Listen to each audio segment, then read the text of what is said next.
Raphael Baker reporting for Fighting Pride. I'm just here with Dave Coldwell. How are you doing, my friend? All right, put that taser away. Yeah, just shock you up. So, how did you find the press conference today, Dave?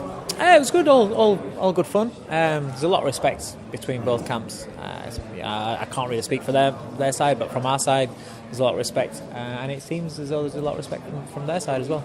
Right. I mean, obviously, Tony Bellew's coming in this press conference really confident. He believes in himself. You've been with him for years. Mm-hmm. Why did he take this fight? Because he believes in himself and he's confident. He believes he's going to win. Look at what's on the table. There's all the belts. You know, it's about legacy. Having an opportunity to collect all the belts. That's what it's all about. You know, and I think it's fair in saying that Tony Bellew beats Usyk. Even the people that hate him the most have got to begrudgingly think, you know what? He's all right. He's done well there. I've been listening to some of the boxing pundits, and a lot of them saying that Tony Bellew can't outbox him because he hasn't got the boxing skills. You understand that? Yeah, and he said he would have to knock him out. I understand that. What's your thoughts on that? Everybody's got an opinion. Everybody's got an opinion. Bellew's got power, he's got dynamite, and he can take people out. So yeah, he can knock him out. What? Usyk is a brilliant fighter. A brilliant fighter. It's his footwork, getting in and out of range. Fantastic. How does Tony cut him off in the ring? How does it corner him to land that big punch? I'm not going to say what we're working on, but he's got to find a way. I'm not giving you game plan away, but for people who don't know, because that's the hard task. Yeah, it is. Yeah. I promise he'll do a better job than Gassiev. Gassiev's feet were just so one-dimensional, so slow, and so plodding that it made Usyk look like Superman. You know. Do you think Usyk's got the power though to obviously stop Tony? He's got accumulative power. He can, you don't have to. People get this perception that you have to be a one-punch knockout merchant in order to knock somebody out. No, you don't. He throws a lot of punches. He lands a lot of punches. So either man can do that. It's the same thing as what we said with the Hay fight. We fully understand what's in front of us. We don't go in there blind and say, he can't knock him out. There's no chance. He's not knocking us out. No, that's just stupidity. This is boxing. Obviously, Tony Bellew, he's been written off twice against David A. By the general public, and they got probably written off by a lot again. Against Makabu, Masterneck, Cleverly. A lot of people thought he was going to get beat by. It is what it is. It's just part of the game. What's that though? It's opinions. Because you look at him and you don't look all that. It's one of those people that doesn't look all that. He's not got abs. He's not got pecs. He got like he says, muscles don't win fights. So because he doesn't look like aesthetically great champions, and he's seen as he's not all that. Would this be his last fight? There's a big difference between watching someone on telly and thinking he's shit, and getting in a ring and actually proving that they're shit. Yeah, there's a big difference. Exactly. Yeah. You can have an opinion all day outside the ring. Just when you step into the ring, isn't it? Yeah. I mean, if you win, lose or draw, would this be his last fight? It's his last fight with me. Definitely. Yeah. So would this be bigger than the Everton when he obviously won the world title? No, Everton, in your opinion? For him, no, because he's a crazy Everton fan that's just no adult should be as bad as that. So no, that nothing will change. Nothing will change Goodison. Got a bad look there. Nothing will change Goodison. But in terms of boxing and in terms of stature and what he's achieved, yeah. So as a trainer, you say this is it. Yeah. Win, lose or draw. Yeah. And if he is successful, do you think he can go up to heavyweight and obviously beat the likes of Anthony Joshua? I don't. Do you think his skills? Can you think he can carry the skills up to? Yes, to beat the majority of heavyweights out there. Yes. Do I think he can beat somebody that's as big as Joshua and as powerful Joshua? I don't know. Because I watched him when he fought Joe Joyce, and he took Joe Joyce apart and then pushed Joe Joyce back. So it showed that he can dominate at that. But you're talking about boxing over 5 rounds, 3 rounds, and boxing over 12 rounds against these big men. That's a big ask. Yeah. So, I'm not really fussed in that because whatever they do with him after this fight is no concern to me.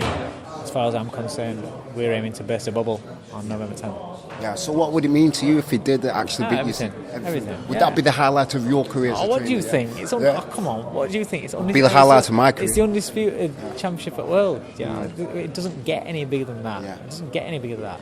You know, so yeah, you know, I'm fortunate enough to have been in fights that I've been in. You know, before Tony, you know, Ryan Rose winning British and European titles, Kell Brook winning a British title. You know, we fought for a WBC world title in Mexico against Canelo.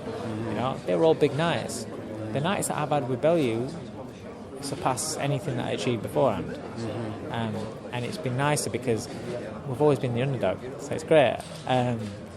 But this, it's you know, I walked in here, you know, listen, I'm not a fighter, it's not my belts, but I saw that table, I saw with all them belts on there, I was like, fuck it now. So it's got real antics. I want to be ace, have them in our changing rooms after fight. That's what I thought, you know. Yeah, so of course, for me, it's stuff you dream of.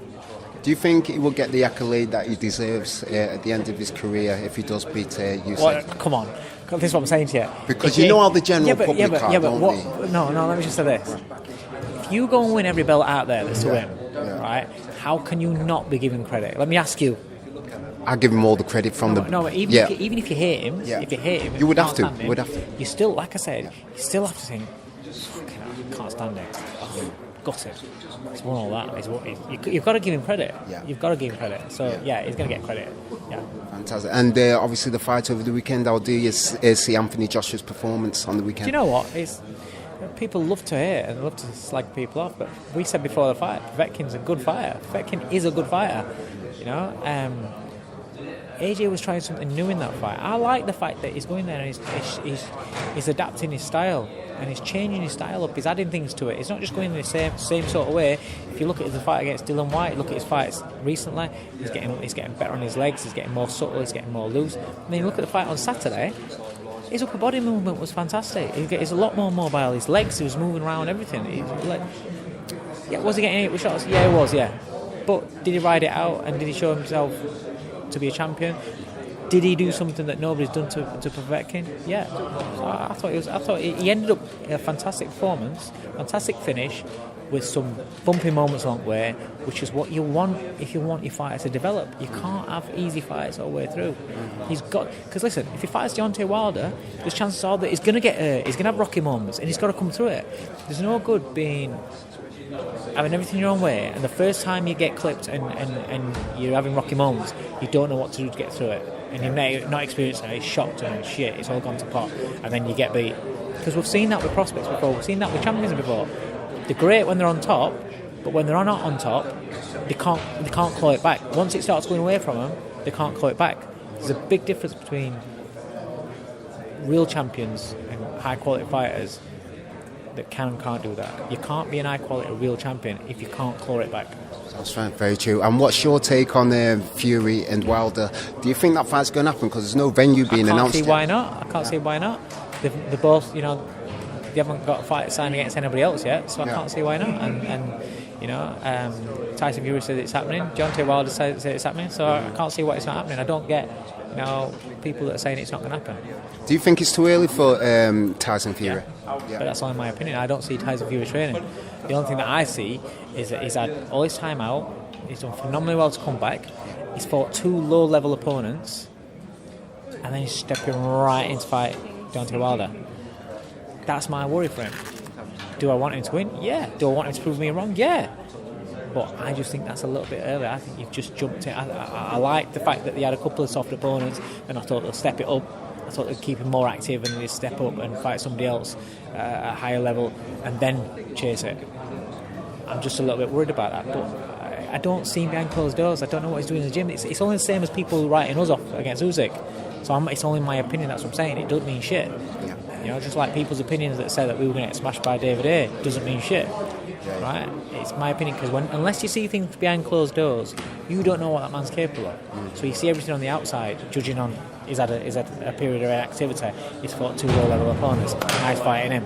I don't know if he can make that bridge, if he can bridge that gap. So it's only an opinion. Okay, and finally, obviously, Canelo and Triple G2. Did the right man get the decision? In terms of morals, no. I wanted Canelo to get smashed, Right. but I scored it Canelo by a round. But I did have I had a drawn round in there, and I had a couple of close rounds in there, so it could have gone either way.